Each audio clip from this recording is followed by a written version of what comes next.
100 நாள் வேலை திட்டத்தின் கீழ் வழங்கப்படும் ஊதியத்தை உயர்த்தி வழங்க மத்திய அரசு இன்று ஒப்புதல் அளித்துள்ளது. இதனிடையே அரவிந்த் கெஜ்ரிவாலுக்கு அமலாக்கத்துறை காவல் ஏப்ரல் 1ஆம் தேதி வரை நீட்டிக்கப்பட்டுள்ளது.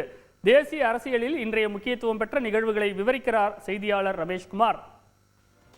100 நாள் தேசிய ஊரக வேலை உறுதி திட்டத்தின் கீழ் வழங்கப்படும் தினசரி ஊதியத்தை 3 முதல் 10% வரை உயர்த்தி மத்திய அரசு இன்று அரசாணை வெளியிட்டுள்ளது. இதன்படி தமிழகத்தில் 294 ரூபாயாக உள்ள தினசரி ஊதியம் 8.5% உயர்த்தப்பட்டு 319 ரூபாயாக அதிகரிக்கப்பட்டுள்ளது.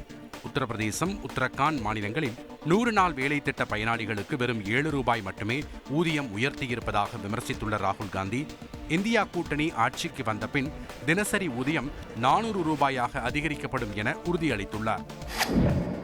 நீதித்துறையின் நேர்மைக்கு அச்சுறுத்தல் ஏற்பட்டுள்ளதாகவும் அரசியல் அழுத்தங்களில் இருந்து நீதித்துறையை காக்க வலியுறுத்தியும் உச்சநீதிமன்ற தலைமை நீதிபதி சந்திரசூட்டிற்கு 600க்கும் மேற்பட்ட மூத்த வழக்கறிஞர்கள் இன்று கடிதம் எழுதியுள்ளனர்.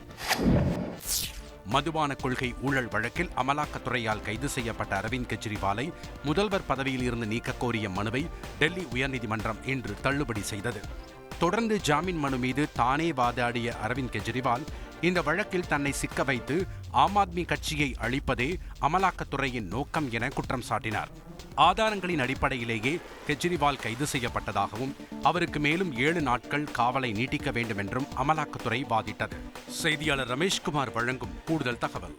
கிடைத்துள்ள ஆதாரங்களின் அடிப்படையிலேயே அரவிந்த் கெஜ்ரிவாலை கைது செய்திருப்பதாகவும் முதல்வர் என்பதற்காகவே சிறப்பு சலுகைகள் எதையும் அளிக்க முடியாது என அமலாக்கத்துறை நீதிமன்றத்தில் வாதிட்டது. இருதரப்பு வாதங்களையும் பதிவு செய்து கொண்ட சிபிஐ சிறப்பு நீதிமன்றம் அரவிந்த் கெஜ்ரிவாலுக்கு விதிக்கப்பட்ட அமலாக்கத்துறை காவலை மேலும் 4 நாட்களுக்கு நீட்டித்து உத்தரவிட்டுள்ளது. ரஞ்சித், செய்திகளை உடனுக்குடன் தெரிந்து கொள்ள உடனே சப்ஸ்கிரைப் பண்ணுங்க.